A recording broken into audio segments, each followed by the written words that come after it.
Hey, Kara Ustros here with RealAgriculture.com. We are back live again today. It is Thursday already. The week just is flying by. I'm in southern Alberta and it has been windy, very, very windy. So it literally has been flying by. But I'm not here today to talk about Western Canada. I am here to go way out east, and we got an exciting guest today. I'm going to bring her in. It is Katie Keddy of Nova Scotia. How's it going today? It's going well. Thanks for having me. Absolutely. So tell us a bit about the area you're in. You're in the Annapolis Valley. It's kind of a unique growing zone. Do you want to talk about why? Yeah, so the Annapolis Valley is situated between the north and the south mountain, or well, what we call mountains. They wouldn't compare to what you have in Alberta. So we would be considered a unique microclimate. So because of that, we get the heat and humidity that you don't find elsewhere in the Maritimes. So we're able to grow a huge, diverse number of crops here that you can't find elsewhere in the Maritimes. So, what are some of the crops you grow? On our farm, we grow bare root nursery stock. So that means we are growing strawberry plants, raspberry and blackberry canes, and asparagus and rhubarb crowns. So those are shipped across North America. We have two markets for those, our northern and our southern market. Our southern is pretty unique. We sell those to Florida, and they get shipped in the fall.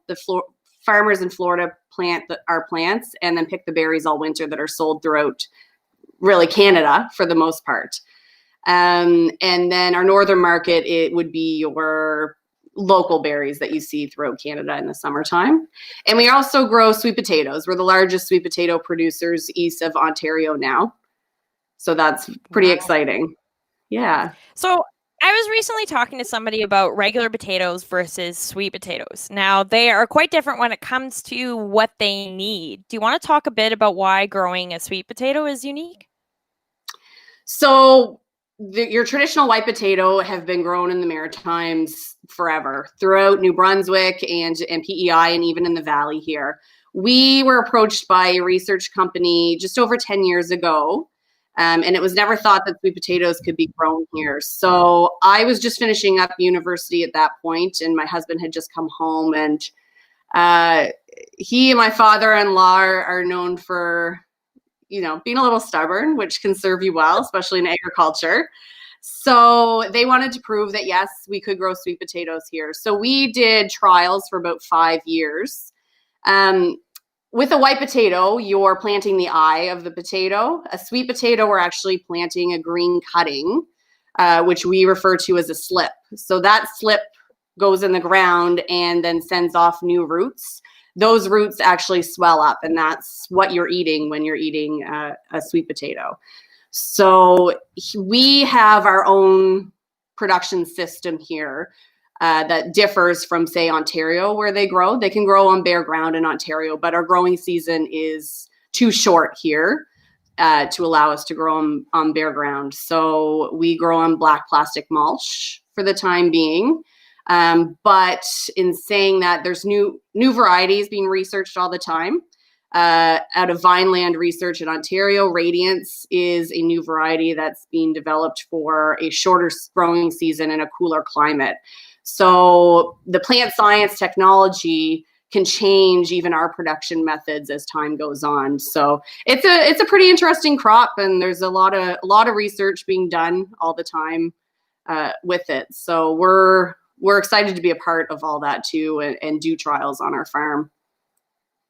Totally. And what sort of water usage does it use? The same kind of amount of water? Like, I know your traditional white potatoes, like, they need a ton of irrigation throughout the year. Is that the same with sweet potatoes?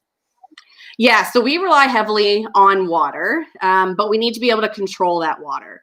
So when we lay down our plastic on each raised bed, we are also running drip tape along. So that allows us to fertigate and also control the amount of water that's going on them each week to achieve our desired size and yield. So if we didn't do that and we just, say, used a sprinkler system, you could potentially get some areas with huge potatoes. So we've had 8-9 pound sweet potatoes, but we're looking for consistency and size throughout each field, which I'm making it sound far easier to achieve than it actually is. But controlling our irrigation methods help us do that. And our strawberries are also need to be intensively irrigated, and we use sprinklers with those. Okay, and where does the water come from? How do you guys manage your irrigation systems there? Like I know, like I said, I'm Southern Alberta, so I'm used to, water coming from the mountains into the reservoirs, through the canals, stuff like that. How does it work for you guys out east? For us, we're able to draw from existing ponds or rivers or streams. There on our farm, when my in-laws bought the farm where we're at now, there's a river that runs right through the farm. So we're fortunate for that. And we're one of the only farms that draw off of that. But in recent years, especially after last summer's drought, it was the hottest summer in 20 years, according to my father-in-law. We're investing heavily in water and we're digging new ponds. We do have to be conscious of where we're digging those ponds and the environmental implications of doing that. So we're conscious of wetlands and areas like that. But we are fortunate that we have the ability to do that. And without water, I mean, we couldn't grow our crops. So it's definitely a necessity. So as you said, you're kind of almost in like, I'm imagining like kind of like a little nest in Nova Scotia. You're quite humid there. Do you want to talk about some of the temperatures that you guys actually see in the summertime? Yeah, I mean, last summer it was so hot and so humid, and we hovered around 40 degrees for a lot of the summer, which is miserable as a human, but our sweet potatoes were just loving life. We had one of the crops for 2020, and as so much negativity that was brought from 2020 with COVID and everything, we were really fortunate at harvest, and we really did have one of the best crops we've had. And it was because of our ability to control water, but also because of the heat and humidity we experienced all summer. Yeah. And what sort of temperature, or I guess not temperatures, but do you know approximately, like you said, you were a very dry year. So what's an average precipitation year for you guys?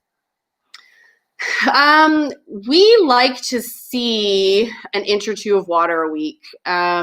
I would have to look back on my records to know what our average has been over the last couple of years, but with the amount of water and ponds that we have, we've been good over the last little while. This summer we did have to haul water for the first time in a long time, so we ran a couple kilometers of pipe and hauled from one pond to another.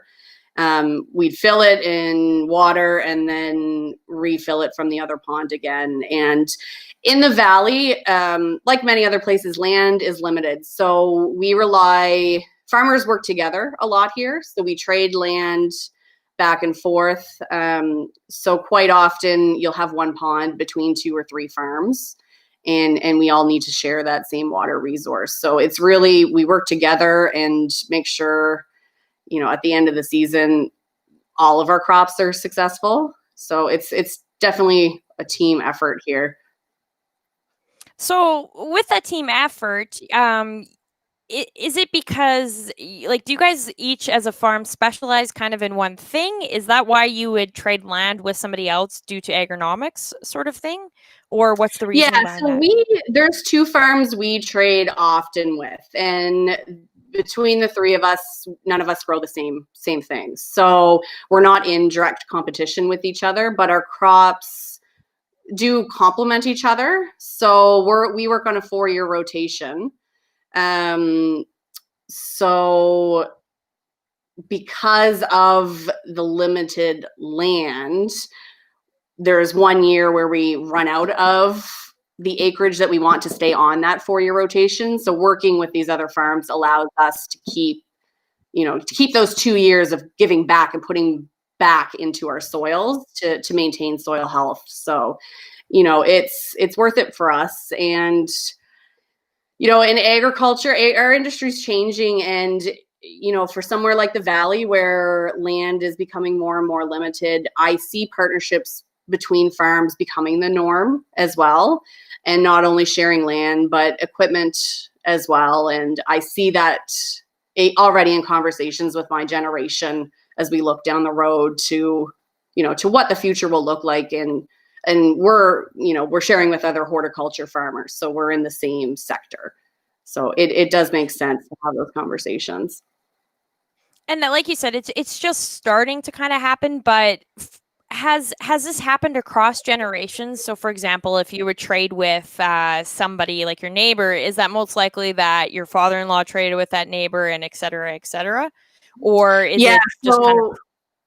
Yeah, so one farm in particular, my father-in-law and the other farmer have traded land over the years, and the other farmer's son is my husband. So we, you know, we check in with each other throughout the season, and, you know, we're already developing that similar relationship that my father-in-law and his father would have had.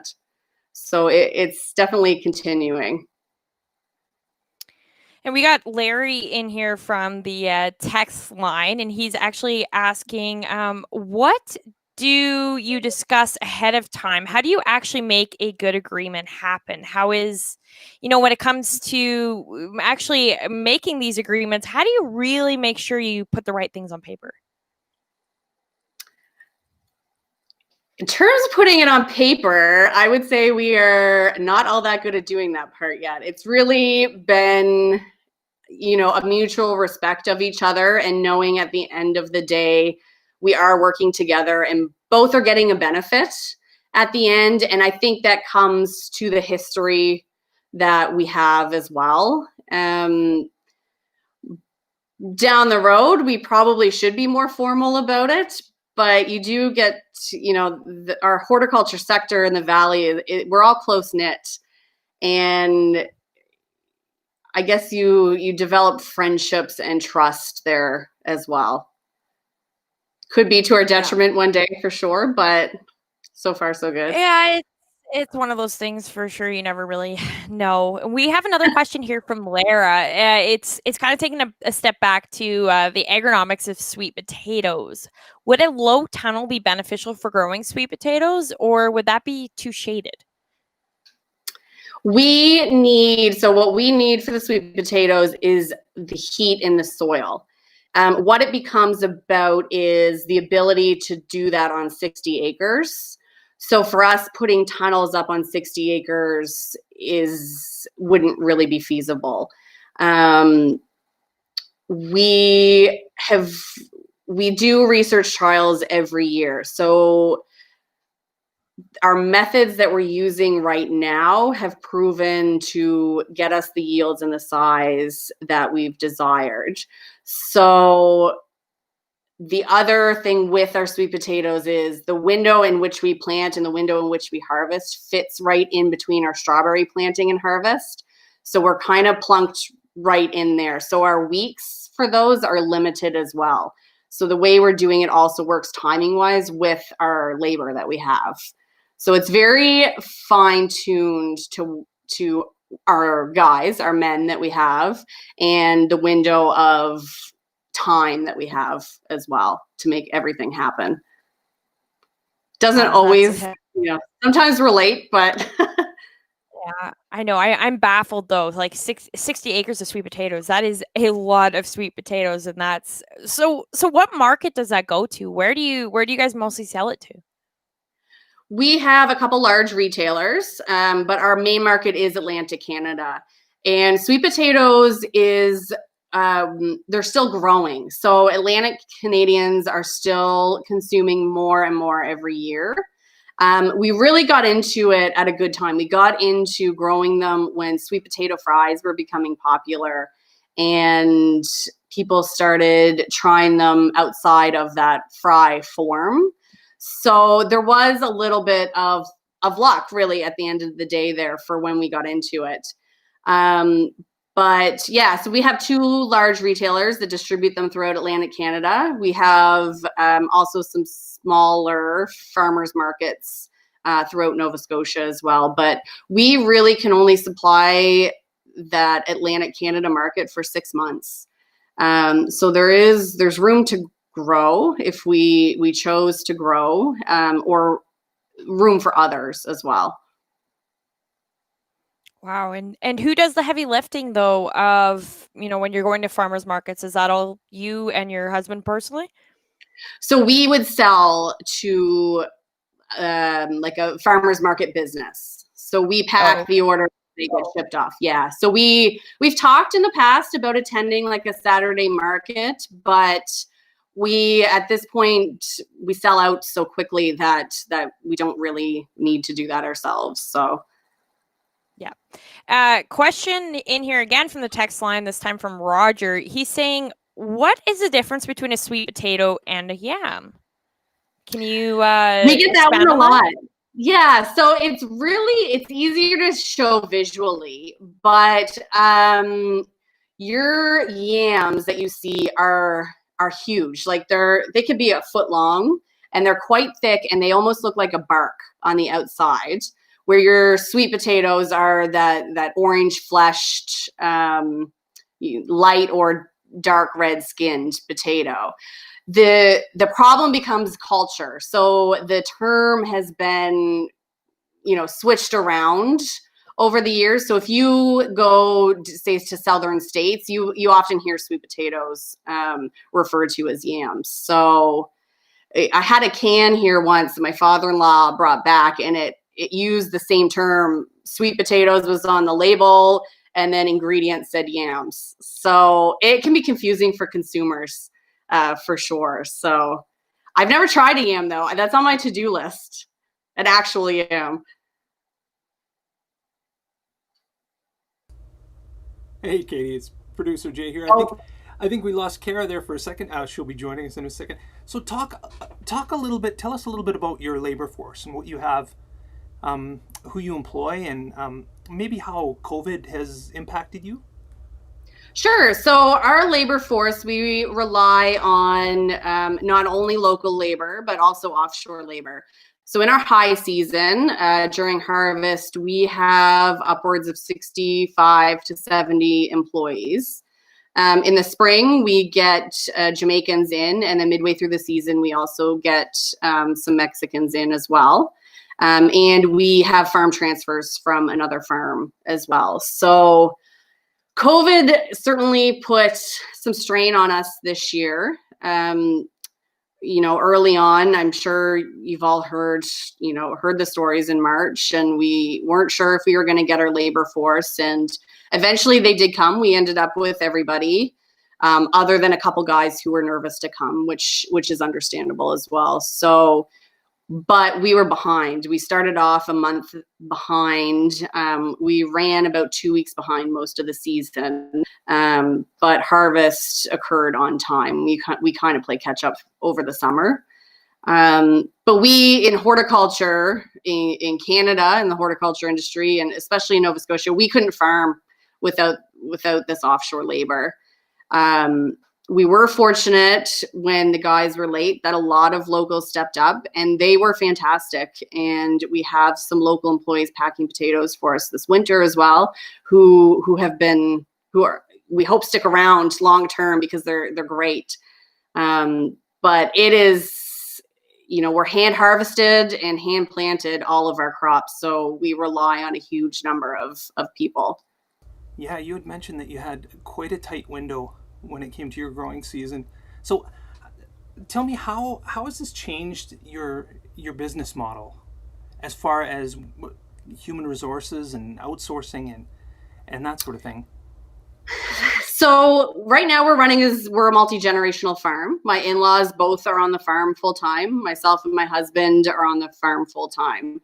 So because of that, there's 4 of us there every day.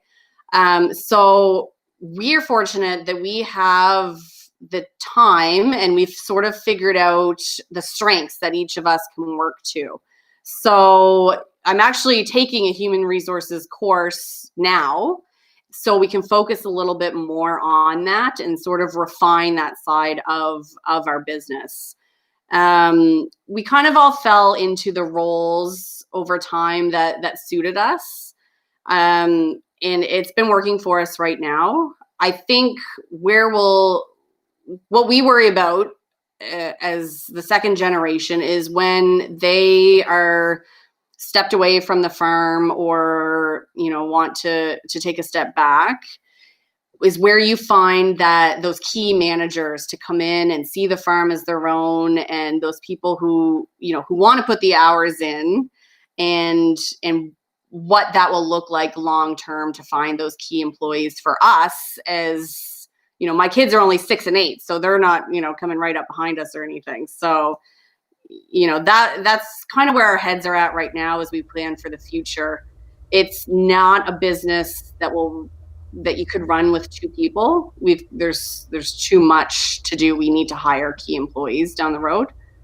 Yeah, COVID has definitely thrown a wrench, or at least exposed some things that you take for granted when it comes to your farm operation. Yeah. It has, and COVID has changed so much for all of us, but the benefit of it is that it really put a microscope on our businesses and allowed us to not only pinpoint the weaknesses, but the strengths as well. So it's really, this winter is a good year to look back and reflect on what those strengths and weaknesses are going forward, and where the best place to invest your time and money is when you're talking something like human resources, or for us, we're looking at investing in water. And it's been a hell of a year, for lack of a better word, but it's given a lot of opportunities too that we need to take advantage of. Yeah, a lot of time that you really don't get to look at your business as intently as you should, maybe. Yeah. I mean, when it wasn't COVID, year to year, you just we work 12 months a year. We don't really have a downtime.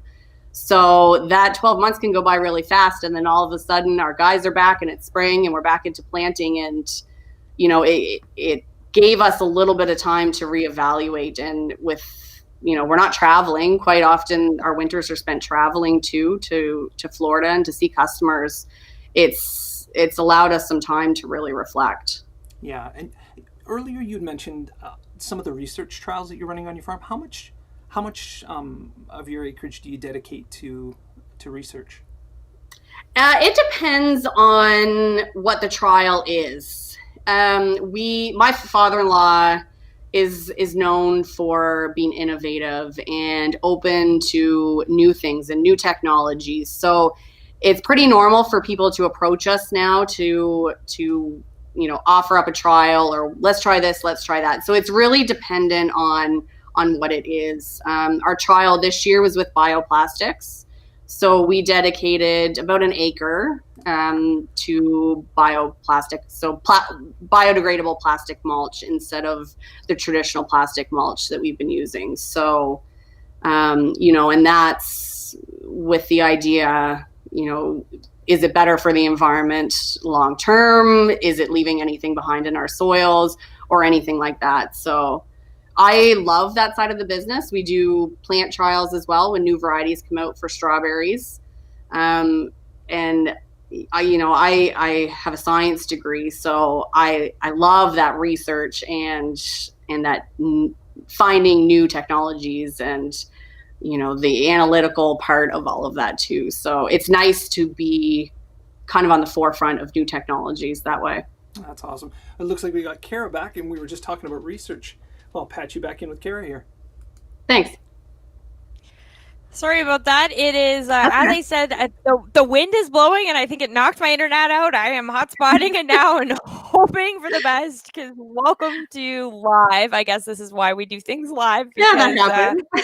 We like to sweat a little sometimes. So you're talking about research a bit. Do you want to talk a bit more about your strawberry plants, and at what point do you actually grow them till before you actually sell them down south or to the different markets, like you said? So we harvest what's known as the foundation stock every year. That foundation stock is replanted in the spring, and then we're harvesting. So this would be for Florida plants, and then we're harvesting in the fall, and we repeat that cycle. Our blackberries and raspberries, we actually have a lab on the farm, and we propagate those ourselves. So we take little cuttings and put them into jars, and then they go into the greenhouse and then out to the lab. Strawberries would be similar. We're just not doing that 100% on the farm at this point. So our northern stock is harvested later in the fall. So we harvest right till the middle of December, unless the ground freezes. Whatever we can't get out, we'll then harvest in the spring. So, on social media, people see me posting about how we're harvesting in the spring, and how the heck are you doing that? And we kind of, we cover them with straw and put them to bed for the winter. But it sometimes throws people, because it can be a big harvest in the spring if we've had an early freeze in the fall. How do those plants overwinter? How do they, what do you lose a lot of yield, or I guess do you lose a lot of quality when it comes to having to do it in the spring? No, so we cover them with straw and they go dormant for the winter. And then when the ground thaws and you get that warm sun, then they wake up. So, and what we harvest in the late fall, we mimic that. So we harvest them and pack them into boxes, and they go into a cooler where they go dormant and are frozen. And when they're shipped, we get customers to thaw them out, and then they plant into the ground and wake up again. Yeah. So do you want to talk a bit about your experience with Real Farm Lives in the past? I believe you have been a part of that. Do you want to talk about what that was like? Yeah, that was really cool. I can't say, when I got into agriculture, the amount of media and that sort of stuff that we've done, that was way beyond anything that I was comfortable with, in the beginning. But Real Farm Life, it was amazing. We had so much fun, and the team was just fantastic to work with, and to put our story out there like that for, consumers to see, our own customers that we may not get to see every year, but also the general public. We were just so grateful to have the experience. And not only that, it's something we can look back on, in 10, 15 years time and see, we've grown, or this is where we were and we've changed. And it's a little bit of a snapshot in time, but it was, it took us a little while to get comfortable with the filming and everything that goes behind that, and, A roll or B roll and all that kind of stuff. But it was fun. Yeah. Yeah, it's definitely one of those industries that there is a lot of media, especially when you get into the US and south of the border. There's a lot of American coverage of agriculture, and it's one of those things that you don't necessarily think. I remember even going to, I went to school for broadcasting, and people are like, agriculture, what are you doing? And you're like, no, it's a big industry, and it's fascinating. So no, that's cool. Do you want to before we sign off, we like to kind of sometimes talk about how we got to where we are. Now, you grew up in New Brunswick, I believe. Do you want to talk a bit about how you got to where you are now? Yeah, so I grew up in a subdivision in New Brunswick, right in the city of Fredericton, and I didn't grow up in agriculture. My dad was a chef, so food was always a big part of our lives, and he focused on buying local when he could, but I grew up riding horses and doing the pony club thing. So I still spent my summers hang, but in my grade 12 year, I did a co-op program with what I thought was going to be the equine vet, and it turned out he was the bovine vet. So I got thrown into the dairy industry. But he was a new vet and super passionate, and just loved every moment of his every day, and loved this industry, and it was contagious. So from there, I ended up working on dairy farms and for the provincial vet services, and got to know farmers.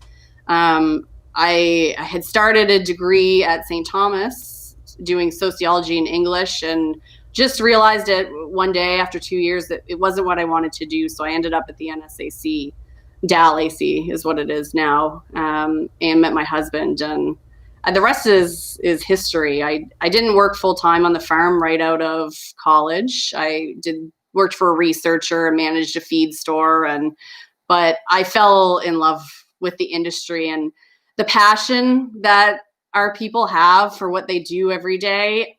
I mean, it's amazing. It's amazing to be a part of. And I've worked jobs where you dread getting up in the morning, and I've never had that once working in agriculture. I'm so grateful to have found my way to the industry. That is so incredible. I know I feel the same way. It seems to, you can do the same thing every year, but it seems to, there's always new challenges and new opportunities. So it's really cool. But on that note, I don't think we can really beat ending on that note. So I am going to sign off here, but thank you very much, Katie, for being on the show today. We love getting as much, perspective as we can. And it's so great to be able to get out to the Maritimes and hear what you guys are doing out there. So appreciate it very much. And I would love to be able to talk to you later on in the season and see how things are going. Thank you so much. Thanks for having me.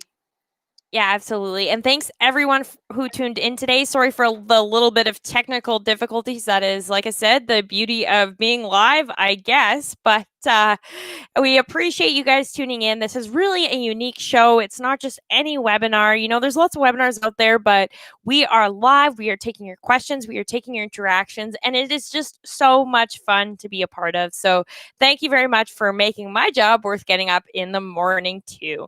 And tomorrow I will be your host again. We will be talking Saskatchewan wheat agronomy and agronomy across the prairies. So tune in tomorrow at 1 p.m. Mountain or 3 p.m. Eastern, and we will be talking, like I said, all things wheat agronomy across the prairies. So thank you very much and have yourselves a great Thursday afternoon.